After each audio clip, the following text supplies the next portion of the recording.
नमस्कार दोस्तों, मैं हूं कंचन और आप देख रहे हैं कहानी कंचन की। अगर हम पहली बार मिल रहे हैं, चैनल को सब्सक्राइब कीजिए, नोटिफिकेशन बटन दबा दीजिए ताकि आने वाली हर कहानी में हमारा साथ बना रहे। पिछले भाग में आपने सुना, अमृत राय और पूर्णा का विवाह तय होते ही पूरे नगर में हलचल मच गई। किसी ने धमकी दी, किसी ने विरोध किया, मगर अमृत राय अपने संकल्प से डिगे नहीं। हर ओर से भय और षड्यंत्र के बीच भी उन्होंने समाज को नई दिशा देने का साहस किया। आखिरकार सिपाहियों की निगरानी में उसी काशी नगरी में हुआ वह ऐतिहासिक विवाह, जिसने पुरानी परंपराओं की जड़ों को हिला दिया। आइए सुनते हैं इसके आगे की कहानी। प्रेमा भाग 11 में मेहमानों के विदा हो जाने के बाद यह आशा की जाती थी कि विरोधी लोग अब सिर न उठाएंगे, विशेष इसलिए कि ठाकुर जोरावर सिंह और मुंशी बद्री प्रसाद के मर जाने से उनका बल बहुत कम हो गया था। मगर यह आशा पूरी न हुई। एक सप्ताह भी न गुजरने पाया था कि और अभी सुचित से बैठने भी न पाए थे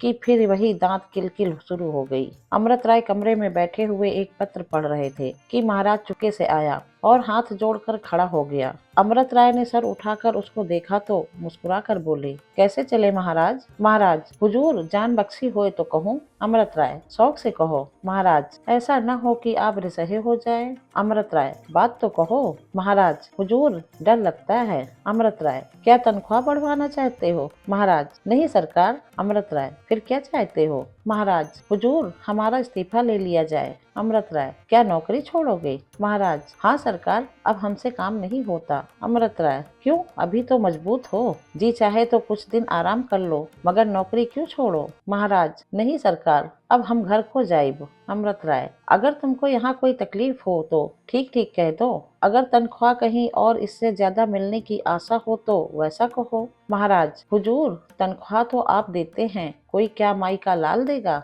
अमृत राय, फिर समझ में नहीं आता कि क्यों नौकरी छोड़ना चाहते हो। महाराज, अब सरकार मैं आपसे क्या कहूँ, यहाँ तो यह बातें हो रही थी, उधर चम्मन व रम्मन कहार और भगेलू व दुखी बारी आपस में बातें कर रहे थे। भगेलू, चलो चलो जल्दी, नहीं तो कचहरी में बेला आ जाइए। चम्मन, आगे आगे तुम चलो।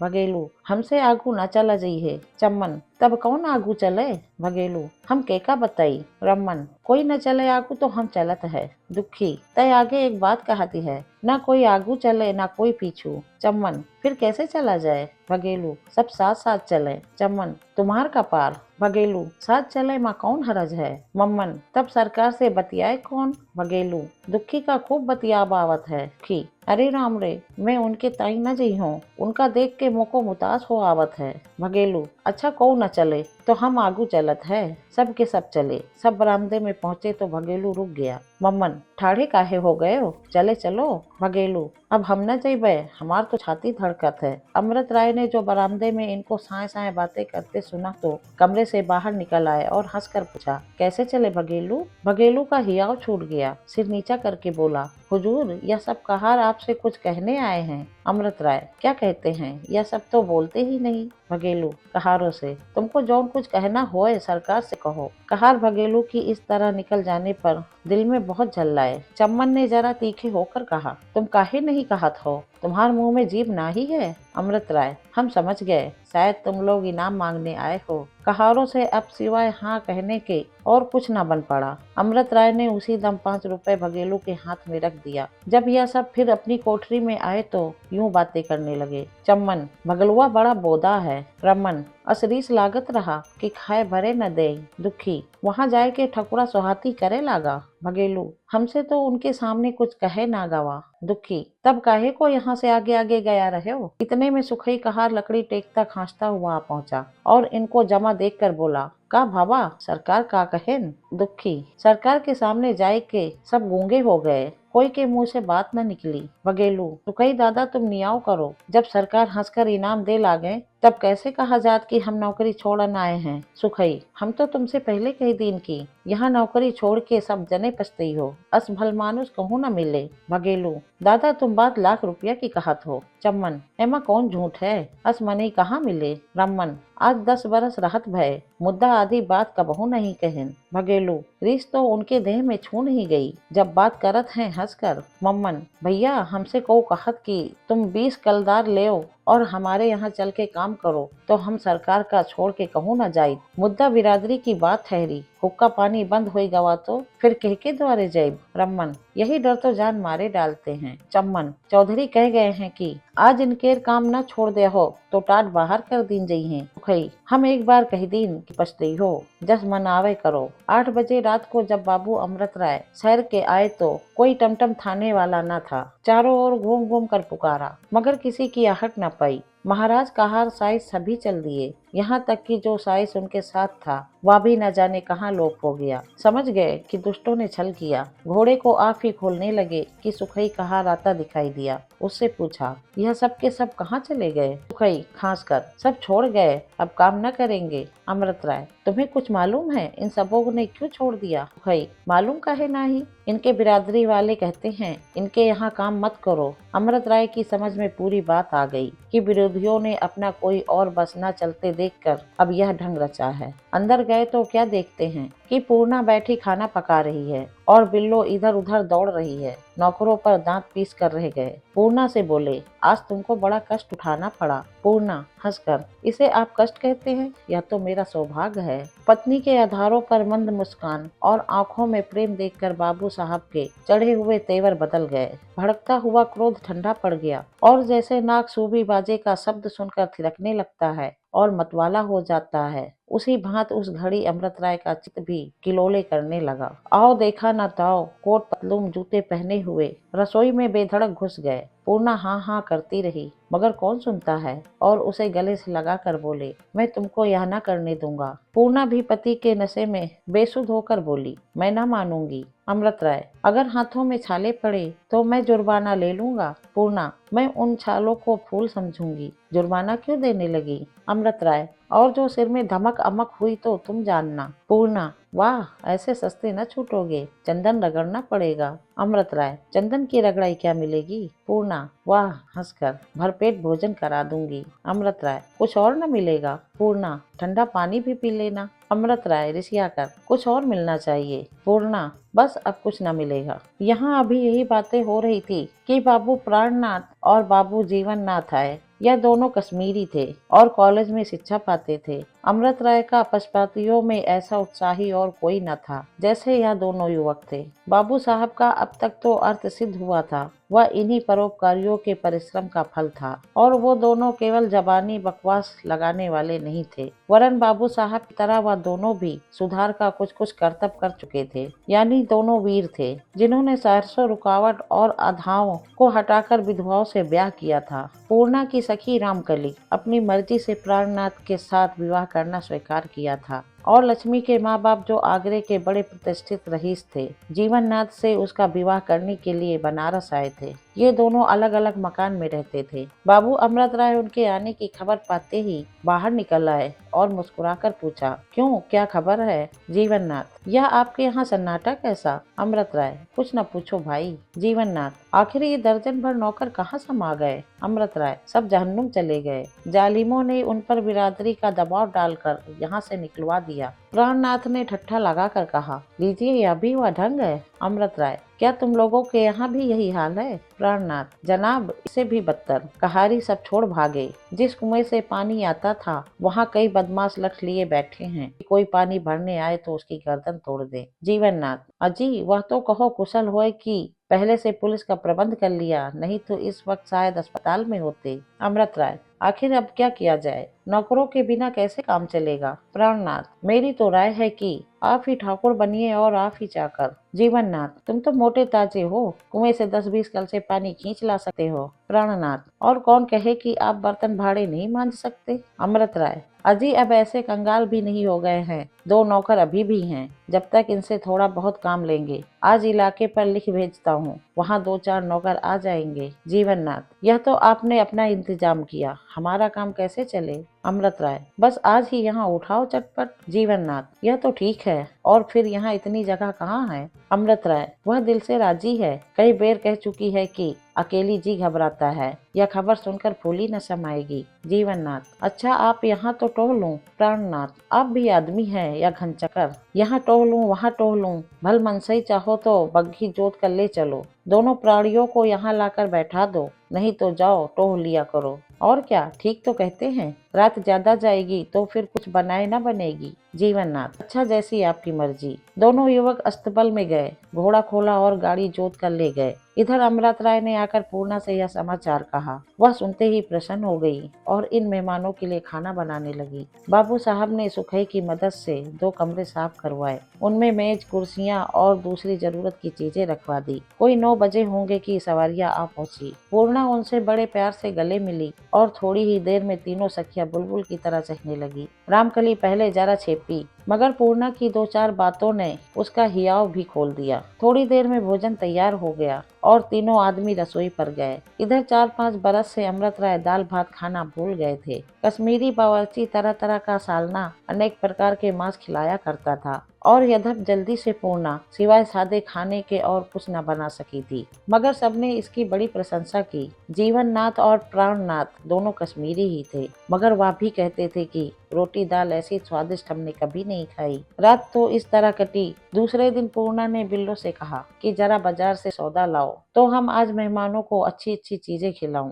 बिल्लो ने आकर सुखई को हुक्म लगाया और सुखई एक टोकरा लेकर बाजार चले। वह आज कोई 30 बरस से एक ही बनिए से सौदा करते थे। बनिया एक ही चालाक था, बूढ़ों को खूब दस्तूरी देता, मगर सौदा रुपए में 12 आने से कभी अधिक न देता। इसी तरह इस घूरे साहू ने सब रईसों को फंसा रखा था। सुखई ने उनकी दुकान पर पहुंचते हैं टोकरा पटक दिया और तिपाई पर बैठकर बोला, लाओ घूरे, कुछ सौदा सुलभ तो दो, मगर देरी न लगे। और हर बेर तो घूरे हंसकर सुखई को तमाकू पिलाता और तुरंत उसके हुक्म की तालीम करने लगता। मगर आज उसने उसको बड़ी रुखाई से देखकर कहा, आगे जाओ, हमारे यहाँ सौदा नहीं है। सुखई: जरा आदमी देख कर बात करो, हमें पहचानते नहीं क्या? घूरे: आगे जाओ, बहुत टेटे न करो। सुखई: कुछ भांग वांग तो नहीं खा गए क्या? अरे हम सुखई हैं। घूरे: अजी तुम लाट हो तो क्या, चलो अपना रास्ता देखो। सुखई: क्या तुम जानते हो हमें दूसरी दुकान पर दस्तूरी न मिलेगी? अभी तुम्हारे सामने 2 आने रुपया लेकर दिखा देता हूँ।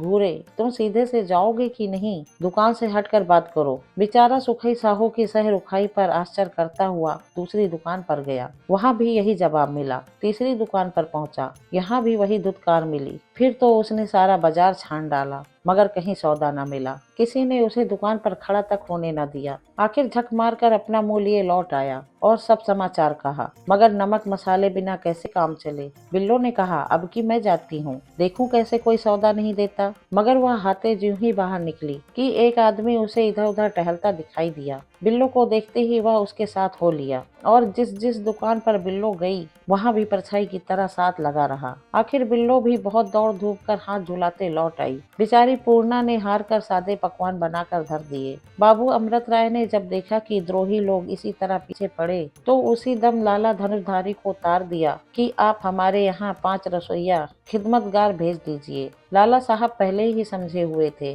कि बनारस में दुष्ट लोग जितना उधम मचाए थोड़ा है। तार पाते ही उन्होंने अपने होटल के 5 नौकरों को बनारस रवाना किया, जिनमें एक कश्मीरी महाराज भी थी। दूसरे दिन यह सब आ पहुँचे। सबके सब पंजाबी थे, जो ना तो बिरादरी के गुलाम थे और न जिनको टाट बाहर किए जाने का खटका था। विरोधियों ने उसके भी कान भरने चाहे, मगर कुछ दांव न चला। सौदा भी लखनऊ से इतना मंगवा लिया जो कई महीनों को काफी था।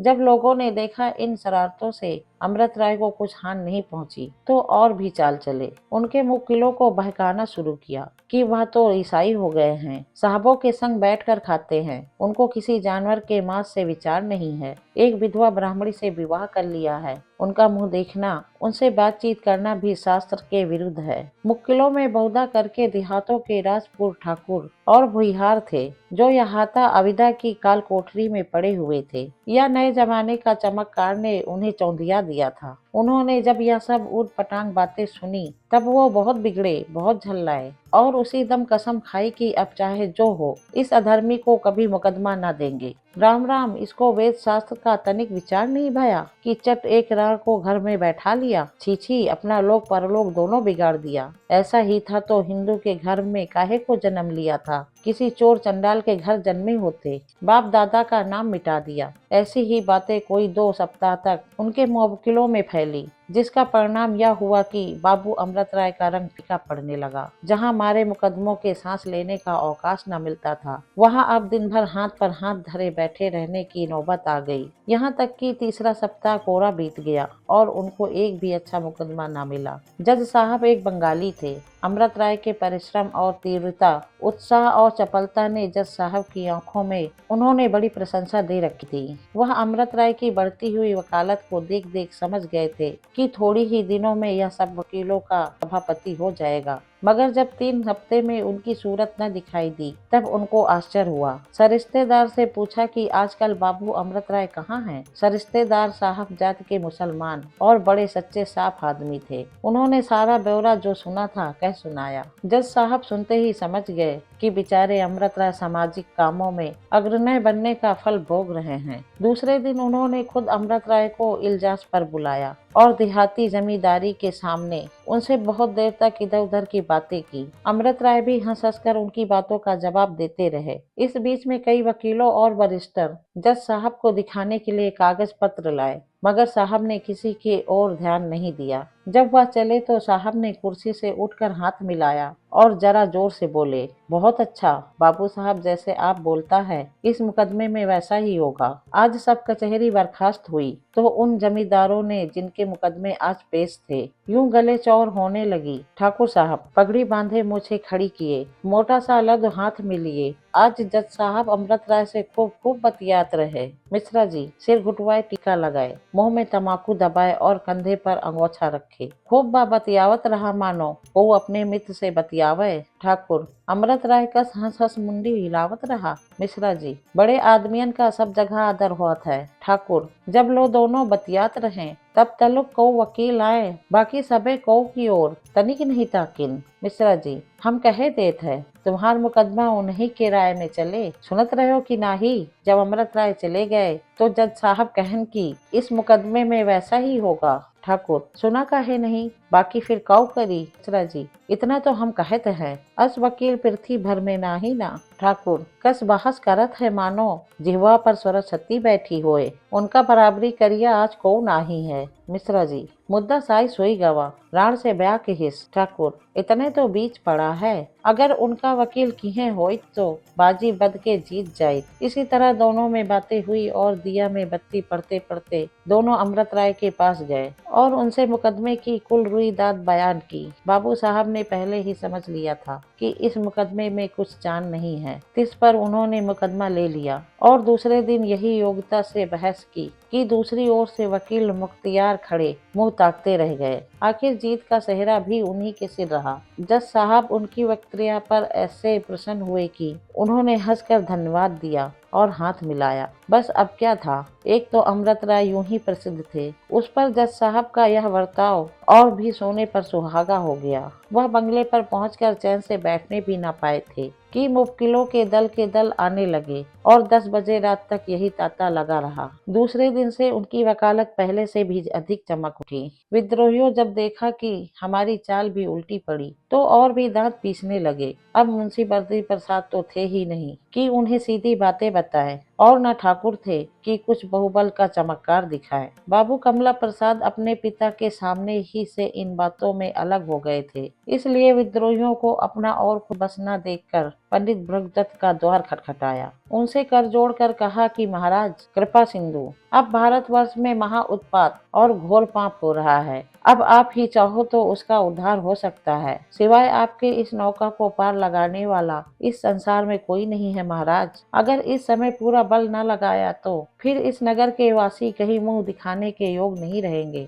कृपा के परनाले और धर्म के पोखरा ने जब अपने जजमानों को ऐसी दीनता से स्तुति करते देखा तो दांत निकाल कर बोले, आप लोग जौन हैं सैन घबराए मत, आप देखा करें कि भृगुदत्त क्या करते हैं। सेठ धुनीमल, महाराज कुछ ऐसा यत्न कीजिए कि इस दुष्ट का सत्यानाश हो जाए, कोई नाम लेने वाला न बचे। कई आदमी, हाँ महाराज इस घड़ी तो यही चाहिए। भृगुदत्त, यही चाहिए तो यही लेना, सर्वथा नाश न कर दूं तो ब्राह्मण नहीं, आज के 7वें दिन उसका नाश हो जाएगा। सेठ जी, जो लगे बेखटके कोठी से मंगा लेना। भृगुदत्त, इसके कहने की कोई आवश्यकता नहीं, केवल 500 ब्राह्मण का प्रतिदिन भोजन होगा। बाबू दीननाथ, तो कहिए तो कोई हलवाई लगा दिया जाए। राघो हलवाई, पेड़े और लड्डू बहुत अच्छे बनाता है। भृगदत्त, जो पूजा मैं करवाऊंगा उसमें पेड़ा खाना वर्जित है। अधिक इमरती का सेवन हो उतना ही कार्य सिद्ध हो जाता है। इस पर पंडित जी के एक चेले ने कहा, गुरुजी, आज तो आपने न्याय का पाठ देते समय कहा था कि पेड़े के साथ दही मिला दिया जाए तो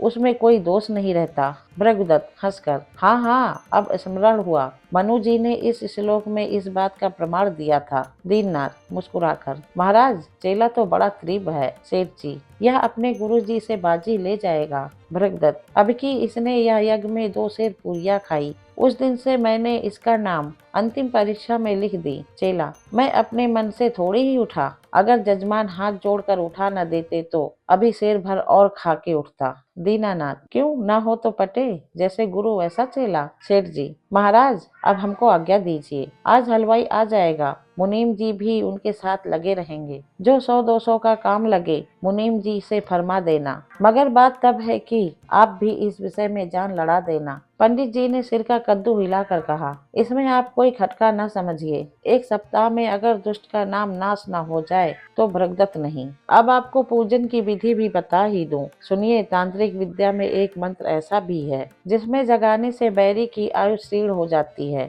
अगर 10 आदमी प्रति दिवस उसका पाठ करे तो आयु में दोपहर की हानि होती है। अगर 100 आदमी पाठ करे तो 10 दिन की हानि होनी। यदि 500 पाठ नित हो तो हर दिन 5 वर्ष आयु घटती है। सेठ जी, महाराज, आपने इस घड़ी ऐसी बात कही कि हमारा चोला मस्त हो गया, मस्त हो गया। दीननाथ, कृपा सिंधु, आप धन्य हो, आप धन्य हो। बहुत से आदमी, एक बार बोलो पंडित भृगदत्त की जय। बहुत से आदमी, एक बार बोलो दुष्टों की छय छय। इस तरह कोलाहल मचाते हुए लोग अपने अपने घरों को लौटे। उसी दिन राघव हलवाई पंडित जी के मकान पर जा डटा। पूजा पाठ होने लगे। 500 भुक्खड़ एकत्र हो गए और दोनों जून माल उड़ाने लगे। धीरे धीरे 500 से 1000 नंबर पहुंचा। पूजा पाठ कौन करता है। सवेरे से भोजन का प्रबंध करते करते दोपहर हो जाता था और दोपहर से भंग बूटी छानते रात हो जाती। हाँ, पंडित भृगदत्त दास का नाम पूरे शहर में उजागर हो रहा था। 7 दिन यही अंधाधुंध मचा रहा। यह सब कुछ हुआ मगर बाबू अमृत राय का बाल बांका न हो सका। कहीं चमार के सरापे डांगर मिलते हैं, ऐसे आंख के अंधे और गठ के पूरे न फंसे तो भृगदत्त जैसे गूंगों को चखौतिया कौन कराए। सेठ जी के आदमी तिल तिल पर अमृत राय के मकान पर दौड़ते थे कि देखे कुछ जंत्र मंत्र का फल हुआ कि नहीं, मगर 7 दिन के बीतने पर कुछ फल हुआ तो यही कि अमृत राय की वकालत सदा से बढ़कर चमकी हुई थी। दोस्तों, 11वें भाग की कहानी यहीं पे समाप्त होती है। कैसी लगी कहानी कमेंट में जरूर लिखना। वीडियो को लाइक करना, दोस्तों के साथ शेयर करना, चैनल सब्सक्राइब करना मत भूलना। मैं कंचन आपसे विदा लेती हूँ, फिर मिलूंगी 12वें भाग के साथ। धन्यवाद।